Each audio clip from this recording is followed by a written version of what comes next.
What have been the worst car recalls of the last 30 years? Well, in this video, I'm going to tell you. But first, what is a recall? Well, if a car is found to have a manufacturing defect that could make it potentially unsafe, car makers have to take the car back and fix it free of charge. This is called a recall, and it's happened to almost every car manufacturer over the years.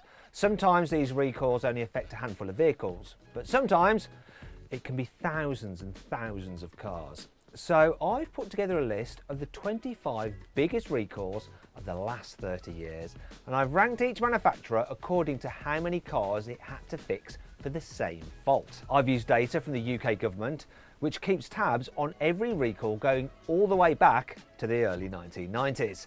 And I've only included the biggest recall for each manufacturer to keep things fair. Anyway, I'm Matt Watson, and you're watching the CarWow 25 biggest recalls of the last 30 years.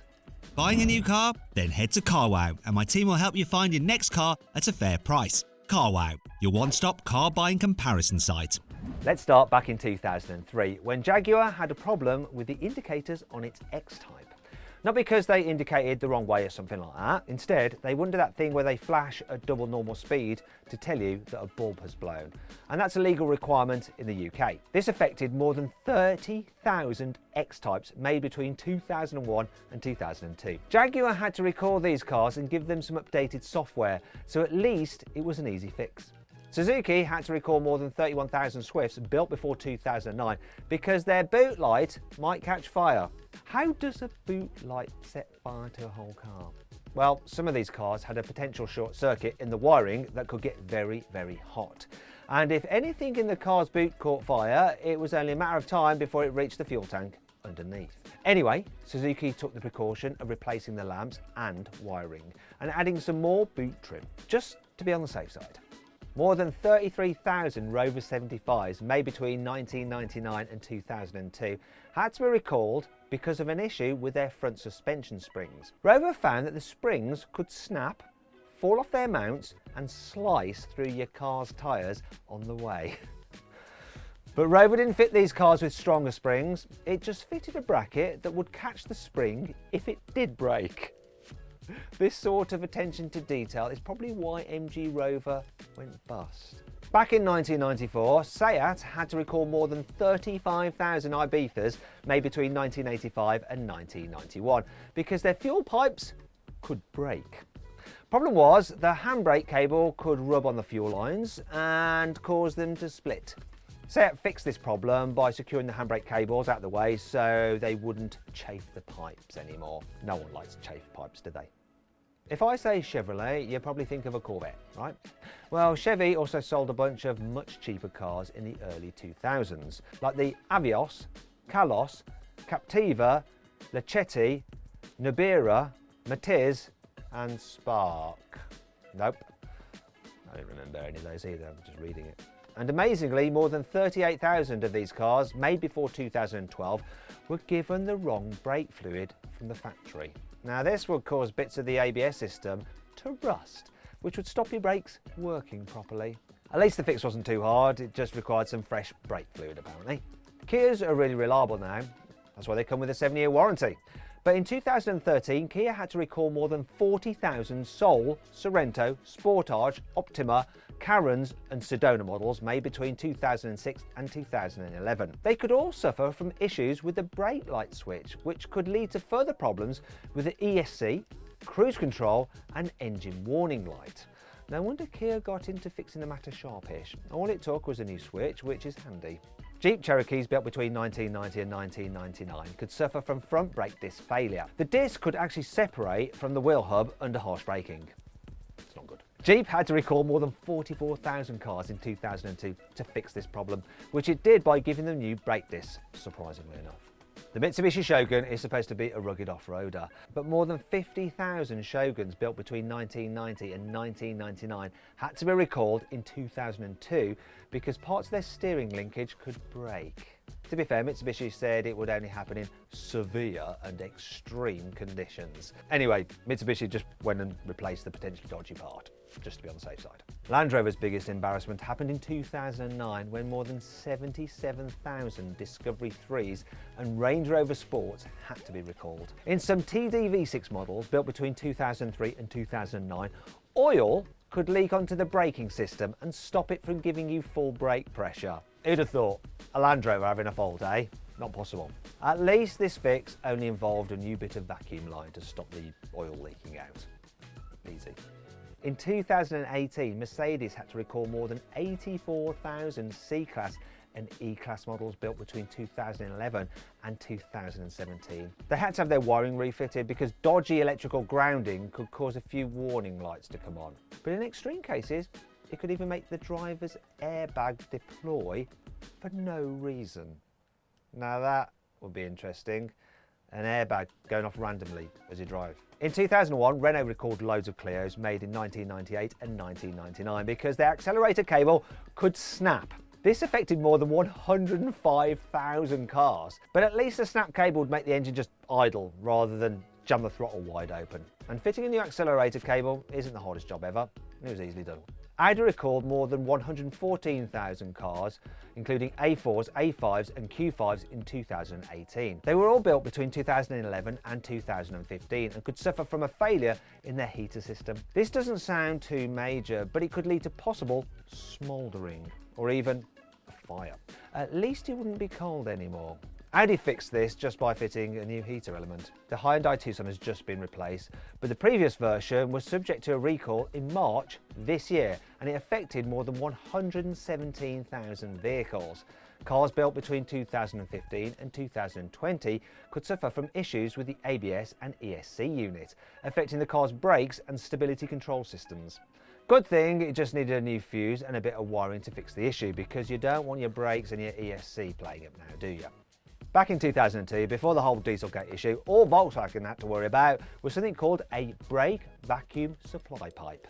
An issue with this part affected more than 120,000 Lupo and Polo models built between 1997 and 1999. Now, if this part failed, it wouldn't mean your brakes would stop working completely, more that you just have to press the pedal a lot harder than you normally would to slow down. Thankfully, a new vacuum pipe fixed the whole problem. You might not expect Mazda to be this high up on this list because they're famously reliable, right?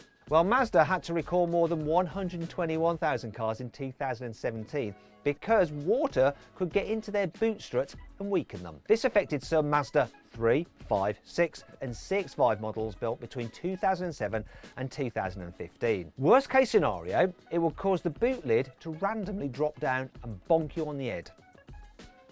Ouch.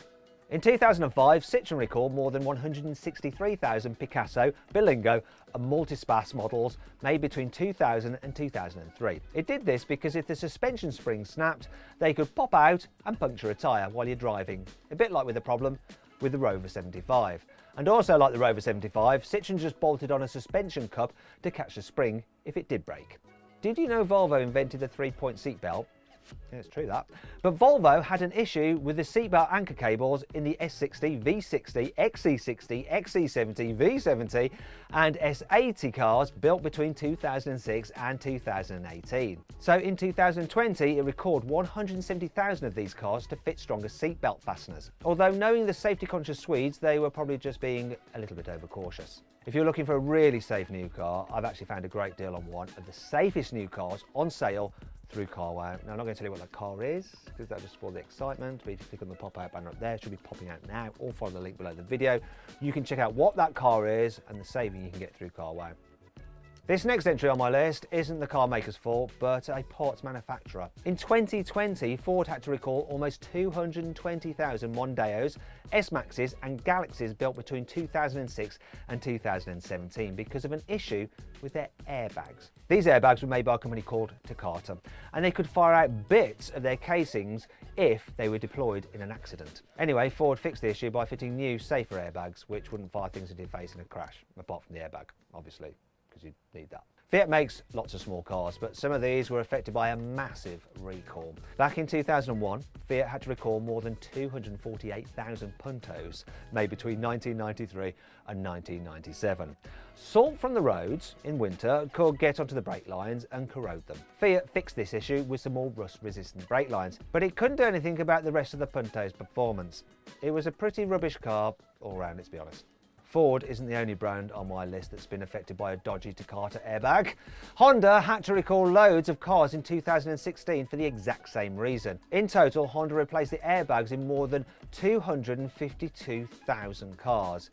It was the FRV, Civic, Jazz, Legend and CRVs that were affected, and they were made between 2004 and 2015.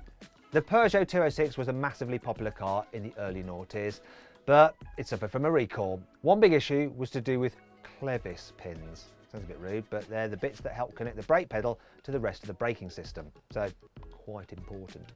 In a few cars, these hadn't been connected properly, and if they came off, you wouldn't have any brakes. Oh dear.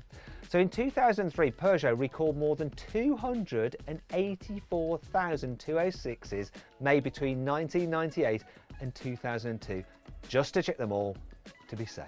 All things considered, the 206 was actually a really good car back then, and you wouldn't believe how good it is off-road. No, I'm absolutely serious, right? If you want to see what it's like off-road, click on the pop-out banner up there to watch my video where I get a bunch of used old hatchbacks and basically take them on an off-road course and show that they're pretty much as good as an off-roader. Well, so long as you don't care about getting your car's bodywork damaged. In 2020, Nissan recalled almost 300,000 Pulsar, Navara, Note, Juke and Qashqai models built between 2015 and 2018. The issue? Well, the child locks on the rear doors could be weakened. And we wouldn't want your offspring opening the back door on the motorway at 70 miles an hour, would you? Good thing Nissan fitted some new child locks to stop that happening. BMW was another victim of the Takata airbag screw-up. Back in 2013, it had to recall more than 316,000 3 Series cars built between 1999 and 2006. Unlike some other cars with Takata airbag issues, BMW had to replace the passenger side airbag, not the driver's side airbag. And this wasn't just the normal 3 Series, it included the M3 too. I reckon this era M3, the E46, is still probably the best, although the new one is pretty blooming epic as well, isn't it? Speaking of the M3, nice link here, would you like to check out my battle with the new M3 against the Audi RS4? If you would, click on my pop-out banner up there to go watch that video. There's also a link in the description as well. The second biggest recall of the last 30 years came from Lexus and Toyota. They're essentially the same company and they are famous for being super reliable. So what's going on here? Their cars were subject to the same recall, which is why I've grouped them together. They were caught up in the same Takata airbag scandal as BMW, Honda and Ford. They had to recall more than 542,000 cars back in 2015. This affected some versions of the Toyota Yaris, Corolla, Avensis and Picnic made between 2001 and 2012, and the Lexus IS250 and ISF models made between 2010 and 2015. Now you might be wondering what's happened to Takata. Well, the business doesn't exist anymore. The cost of these errors and the recalls made them go bust. Finally, we come to the worst recall in the UK in the last 30 years. And it's poor old Vauxhall, which takes the unwanted top spot. Back in 2000, it had to recall more than 636,000 Astras made between 1991 and 1999 because of a design flaw that could let water get into the brake fluid.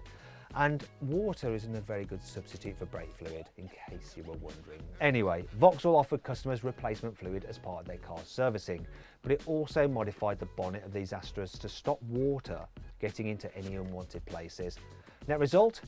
Vauxhall now holds the record for the single biggest recall in the UK car market of the last 30 years. That is not an accolade any manufacturer wants. Now, just in case you're wondering, and before you start commenting, all the numbers of the cars recalled in this list are the numbers of them recalled in the UK. It doesn't include those for the rest of Europe or the rest of the world. Hope you all enjoyed the video. If you did, please give it a like. Let me know if you've had a car that's been recalled in the comments below, or one of these cars on this list that you might be a bit concerned about. Anyway, if you click on those windows there, you can watch some more videos, and if you click on that box there, you can download the CarWow app. It's completely free. It's got a lot of reviews, videos and stuff on there, and it even includes a special thing where you can use your phone's camera to take a photograph of a car's number plate, and it will give you a value of that car that you've just scanned. Check it out.